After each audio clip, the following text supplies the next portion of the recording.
சகோதர சகோதரிகளே, ஒரு சரித்திரத்தில் இடம்பெற்றுக் கொண்டிருக்கின்றோம். தமிழகத்திலே ஒரு அரசியல் சரித்திரத்திலே நாம் அமர்ந்திருக்கின்றோம்.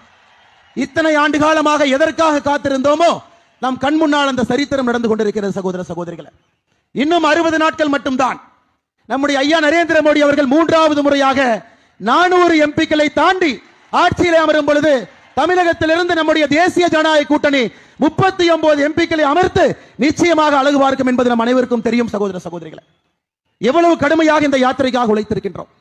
நம்முடைய கட்சியினுடைய வளர்ச்சிக்காக எவ்வளவு கடுமையாக உழைத்திருக்கின்றோம். நாம் செய்ய வேண்டியது இன்னும் பாக்கி இருக்குங்க. என்னுடைய அன்பான வேண்டுகோள், இது ஒரு நிறைவு விழா, யாத்திரையினுடைய நிறைவு விழாவாக இருந்தாலும் கூட நம்முடைய பணி இன்னும் 60 நாட்கள் இருக்கிறது.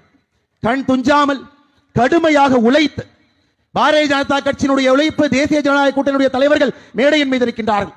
எல்லோருடைய உழைப்பையும் ஒட்டு சேர்த்து தமிழகத்திலிருந்து 39 பாராளுமன்ற உறுப்பினர்களை